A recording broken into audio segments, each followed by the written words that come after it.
Bring the horses back. Bring the horses back. Bring the horses back. PETA, People for the Ethical Treatment of Animals, mean business here at the courthouse, Terry. They want the horses returned.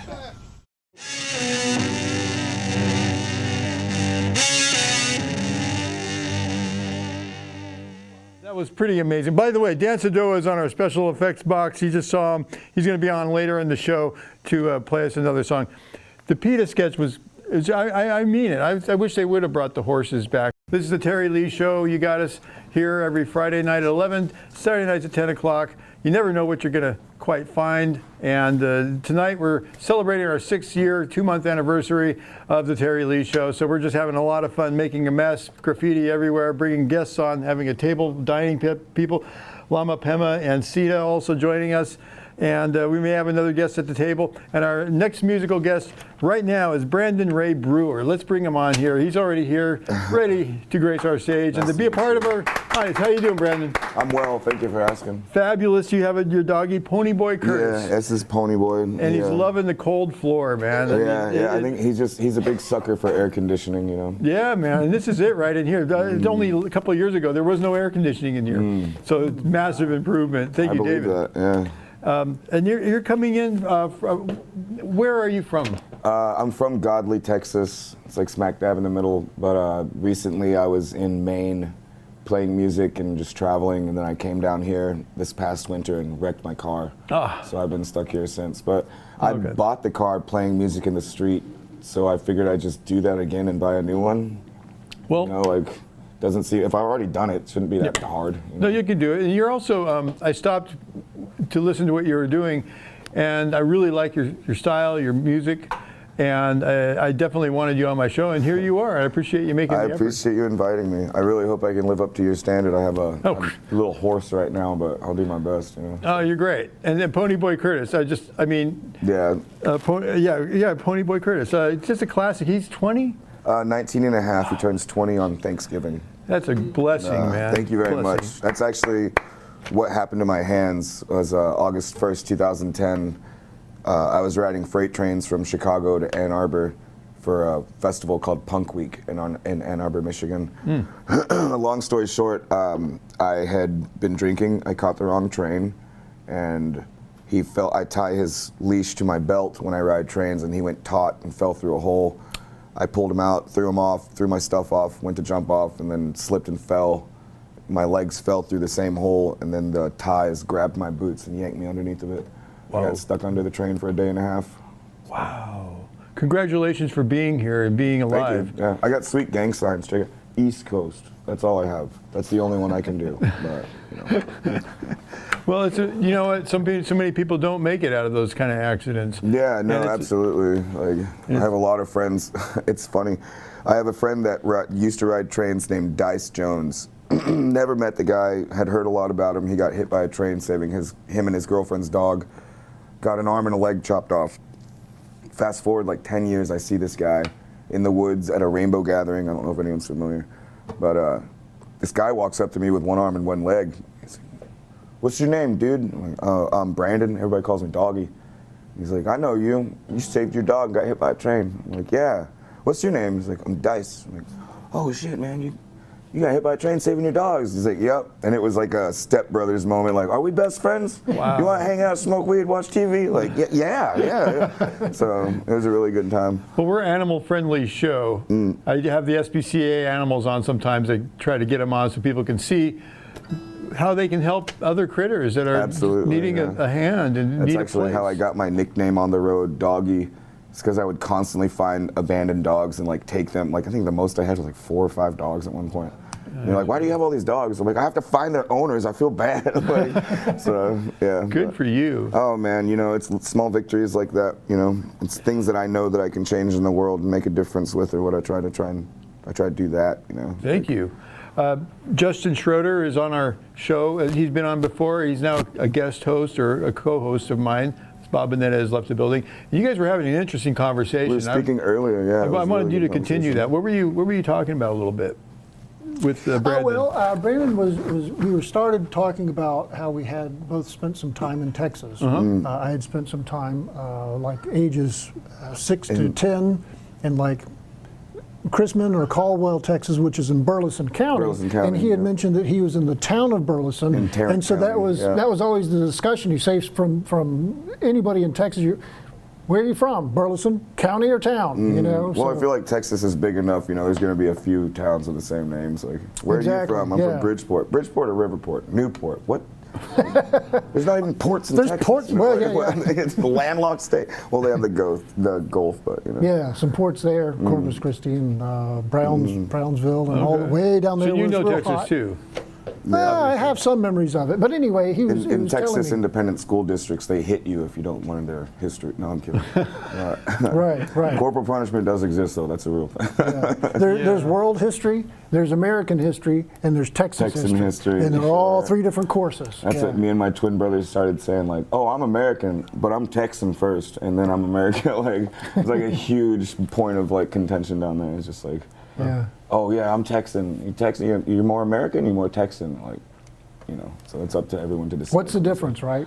I don't know. I think Texans argue more about what is a handgun and what is a rifle, and Americans are just as confused as what AR means. So that's my point of distinction between the two. Oh, that's interesting. Thank That's you. interesting Yeah. because, I wouldn't imagine that there should be any argument whatsoever between a handgun and a rifle. Isn't it obvious? Well, I mean, I think it's the idea of trying to calibrate a handgun to like a rifle caliber, like a 7.62 handgun. You know, people say that right. that's like an unnecessary thing, but we have sniper rifle grenade launchers in the military. Like, why can't I have a 7.62 pistol? Right, You know. right. I'm just saying, if you can drop like a 40 millimeter grenade from 1,600 yards away onto someone's head repeatedly, I don't think there should be a problem with me owning, you know, a 5.56 handgun or something like that, you know. Okay. So you're talking more about the projectile rather than the design of the instrument itself. Yeah, I think the idea of an assault rifle is just, it's a farce. Like, if you ask anybody what an AR-15 is, they'll usually say an assault rifle 15. It's an Armalite. It's a brand. Exactly. That's like saying my Nikes are grenades. You know, like, it's like, no, that's a Nike. It's not. Doesn't make it an assault shoe. You know what I mean? Right. So, I can assault with a shoe. yeah, right. I think And batter Bush with got a that shoe. done to him, yeah, I think Bush got a shoe thrown at him once. He did. Yeah, that Texas was. history. That's Texas history. Why don't we hear a Interesting song? point. Why don't we hear a song from Brandon then? Yeah, that'll be fine. Yeah. I play a lot of my friends' music just because it's a lot more polished than my music. But these are my friends, Benjamin, Todd, and Ashley. They're married now. I actually met them squatting in abandoned neighborhoods in New Orleans post Katrina, and they should be playing here in town, I believe, in November. Benjamin, that is, his wife just had a child, or they just had a child. But yeah, this is their song called, I think it's called Bright as Shade.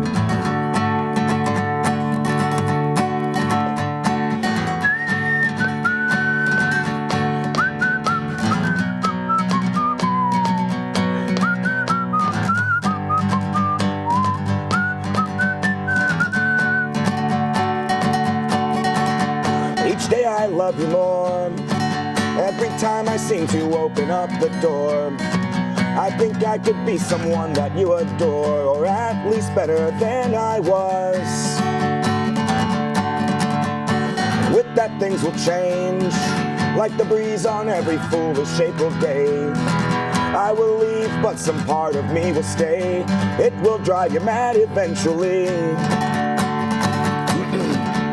And only I can love you like I do. But you'd rather trade it all for a brighter shade of blue.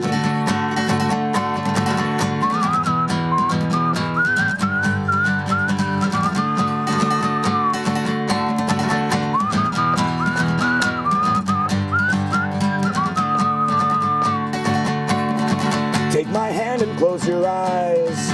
Follow me through all the politics and pride. I was born to be the leader in a fight of anything you dare to achieve. I promise through all time I can only offer my entire life.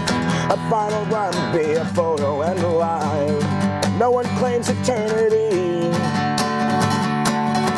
and only I can love you like I do. But but you'd rather trade it all for a brighter shade of blue. And nobody can love you like I do, but you'd rather trade it all for a brighter shade of blue. But you'd rather trade it all for a brighter shade of blue.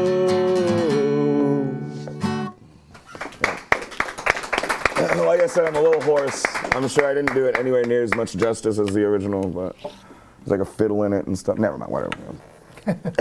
Well, that was lovely. Thank you very much. Absolutely, yeah. I always thought, I've been riding trains for about, on and off, about 20 years, you know. When you ride consistently, generally they call it like riding hard. Okay. You know, like get off a train just to get on another train, just to go somewhere, get off, get your supplies, get on another train. It's like a big, I don't know, people are proud of it, which is, I think people should be proud of this, you know. It's culturally an American thing, you know, riding freight trains. Now you hear about people doing it in Australia, you hear about people doing it in Europe, but trust and believe this is a purely American thing. So, and I think especially with technology starting to create an obsolescence for traveling, like hopping freight trains, I think it's like our right as an American to like go and do that more, you know. Especially with all of these musicians. I have a lot of problems actually with musicians writing about subject matter they've never experienced, you know. Whether that's some suburban boy singing about selling crack in the inner city, or whether it's about, you know, some handsome cowpoke looking dude singing about hopping freight trains and being poor and hungry. It's like, come on, man, you went to private school. You never gone to bed hungry a day in your life, you know? Like, Right. Almost a lack of authenticity and identity. Absolutely, absolutely. That's why a lot of people have said that I can be, you know, pretentious or you know, full of myself when it comes to like, well, I like this music, I don't like this music.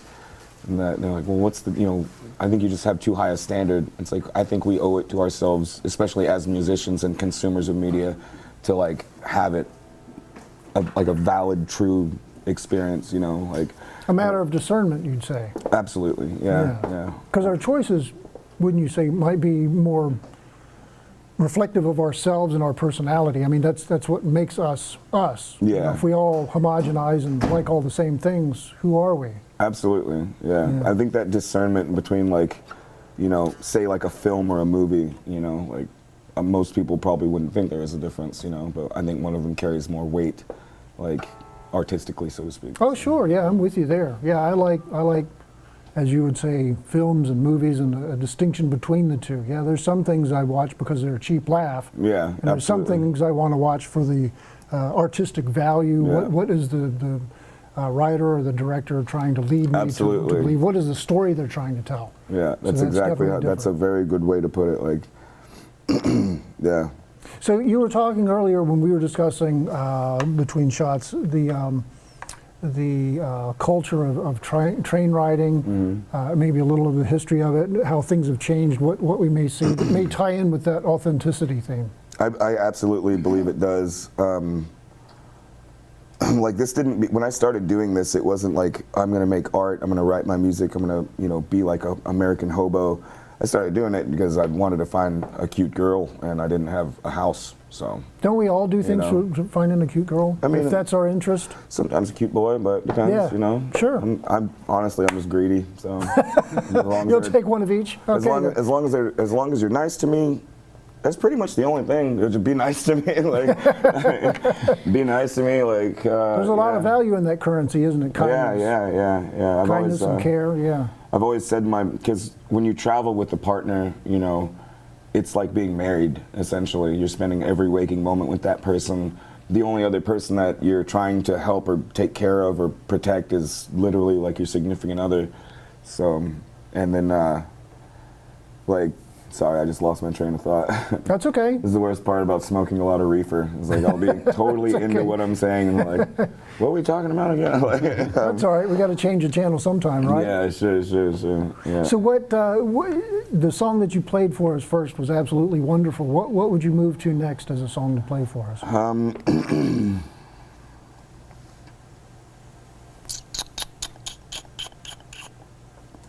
Jeez, this is the worst part. I can't. Oh, it's okay. Like I played music for 10 hours in the streets, you know, and it's like, what are you thinking of playing next? Like, oh Lord, we'll be here Well, I all wasn't day. thinking of playing anything, and now definitely not, since you're asking. Right. Do you improvise music? Do you just make So things I up as used you to go a along? lot when I was a kid, you know, because I didn't really, like I said, I wasn't trying to make art. I was just learning a few chords to sing something stupid to get money for a beer or whatever, you know. Sure, or a car, yeah. Or a car, yeah. And, You mentioned that earlier, that you got a car from just busking. I Do you was- call it busking? Oh 'Cause I yeah, hear that's that what phrase. it's like known throughout the community as is busking. You Okay. know? I don't know exactly where the term came from, but I didn't know if that was like a civilian term and that's what we called it. it's a or if it was like- worldwide term. It's Okay. it's an international term. Yeah, busking. And actually, I think if you're a member of the IWW, there is actually a union number for street musicians, so you Oh, can no actually kidding. unionize. Oh, yeah. wow. Yeah. Well, that's excellent. I was really big into the IWW when I was younger, in my teen years before I started. When I ran away from home, got kicked out, whatever you want to call it. That's what I Domestic separation. Yeah, absolutely. Entering a state of ferality. There you go. I ran away to lovely. Fort Worth, you know, and that the only people that were there as my like security blanket or you know anyone trying to help me were 20-year-old punk rockers that had been homeless since they were teenagers, and they're just like, nah, fuck that. What do you mean you're 14? Come over, come on, we'll drink a beer about it, like, Right. you know. But and then I learned a lot of those core values from the punks in Fort Worth. You know, if it's going to be punk, you got to make it. You got to do it yourself. Like I would contest even that this program is punk because you're doing it all yourself. You know, that is a key principle of doing punk rock stuff is like DIY or die. You know, With community connections and exactly. support. Yeah. And like Fort Worth, if you go to Southside Fort Worth, there are some big libraries, but I think most of the, especially like poorer neighborhoods depend solely on community centers and community libraries, and it's just literally all the members of the community coming together to create these spaces.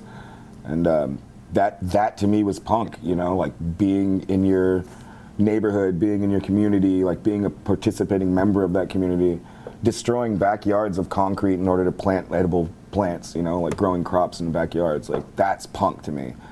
And I come out here and like see these kids and they're just like, yeah, I was on the internet looking up GHB and like or GBH or whatever that. I'm like that the shitty band from like the 80s. Like what the fuck? Like, you know, like all these punk bands from back then when it was all boom plow splat kind of stuff. It's like get drunk, fall down, get up, do it again. And it's like that's not punk to me, man. That's fun. Like I'll be the first to tell you like falling down drunk can be fun as hell, but.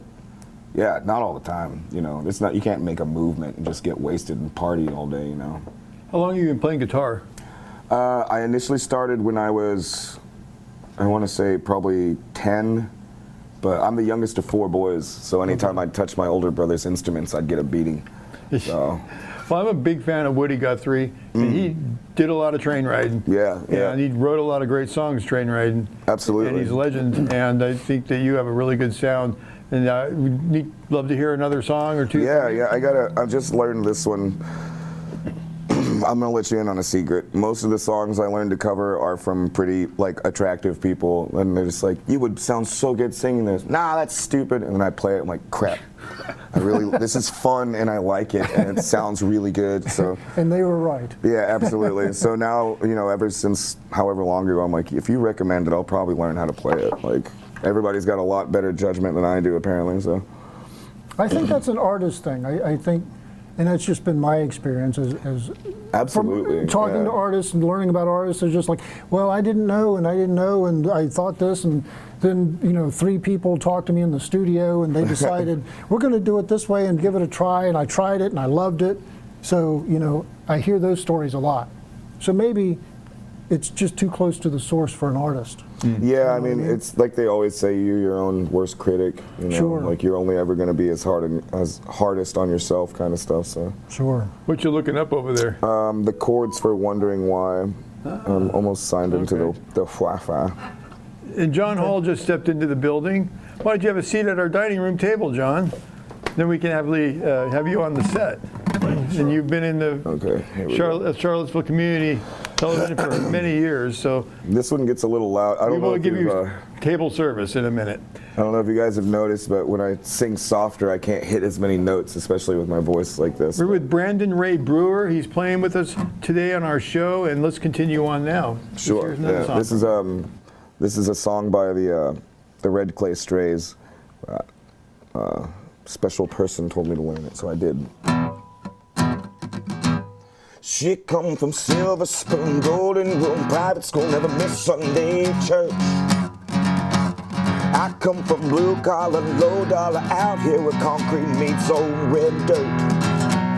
I don't know what happened, sure it don't add up on paper. When I close my eyes late at night, you can bet that I thank my maker. She keep loving me, love me the way I am. Well, she's not along for the ride, she's my biggest fan.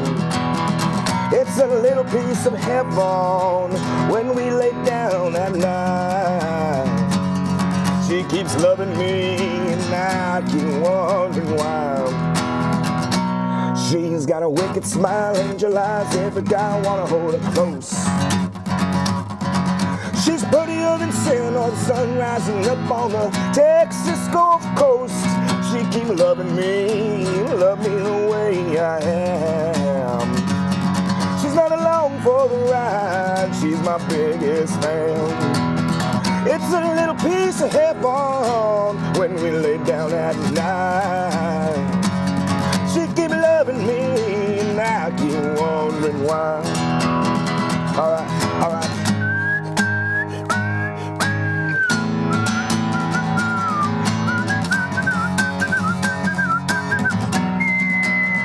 Don't add up on paper, but she loved me. And as long as she let me, I'll take her wherever she want me to take her. She keep loving me, love me the way I am. She's not along for the ride, she's my biggest fan. It's a little piece of heaven when we lay down at night. She keep loving me and I keep wondering why. She keep loving me and I keep wondering why. Nice. Yeah, right. And that's another thing too, is like, I will be the first to admit I'm a hypocrite, because I'm sure those dudes, you know, aren't working class, you know, clay dirt, blue collar, you know? Like, I guarantee you one of those dudes went to music school and has just been living with a silver spoon, you know? Like, so I'm obviously not so hard-nosed about, you know, my status on music and art and things like that. Like, sometimes you just want to shake your butt, you know what I mean? Exactly. Do you like Charlottesville enough to maybe stick around for a little while, or are you on your way somewhere? I don't know. I have mixed feelings. I love the people here. I love the community. I love the sense of, like, especially self-policing in the community. Like, cops are there for whatever reason, well, for obvious reasons. But, like, if you transgress somebody, people aren't up in arms and ready to call the police. They're like, why are you doing this? What's going on, you know? And people are more often, at least in my experience, they're more likely to try and talk to you about what's going on, you know? Address the situation. Absolutely. There. Like, Yeah. especially as a homeless person, there are mornings where it's like, you know, I'm dropping F-bombs, you know, I'm like screaming at my dog, like, what do you mean you're still asleep? It's, you know, like over literally nothing. So, like, everybody has hard days, you know, and, like, Sure. I think it's important for a community to, like, take care of all members of itself, you know. So Well, including people moving in and coming and going. that's what I've noticed. A lot of it Yeah. is sort of this, like, for lack of a better term, like xenophobia. You know, they're like, I don't know you, where are you from, why are you here, you know? So, and you don't get a lot of the respect that a lot of, like, locals do. But in that same sense, like, the way that I've proven myself to a lot of the people here, you know, I feel like especially when we met and started speaking, there's no shortage of homeless people out here doing drugs and being obnoxious and getting drunk. Like, they kind of disenfranchise the rest of us by doing things like that, you know? So not only do I take it upon myself to be a little bit more respectful and, like, try and be a little bit more, you know, put together, but I also try to tell them, like, hey, like, I know you're probably, like, getting drunk because you had a hard time or you know, you heard something bad. Like, you don't have to be here in public, man. There's a bush right over there we can sit in. Nobody will bother us, you know. But like they don't have that. That doesn't cross their mind. It's always like, well, I can get drunk and just be like, give me $1, and you know, get two things done at once. But I don't know. I like to keep it pretty self-contained. If I am, because I'll admit I'm an alcoholic. You know, if I'm having a bad time and I want to drink in public, I will put it in a container and make it kind of, you know, hush. It's not anybody's business. You know what I mean? And for these other people to like make their business not only public but problematic to people around them, I have qualms with that. So it sounds like what you're saying is that being homeless doesn't have to be a public display. I hate the fact that it is. You know, like people are always asking me, I thought you left town, I thought you did this. Like I can't stay in this area with all of these people and all of this going on and still maintain face, you know.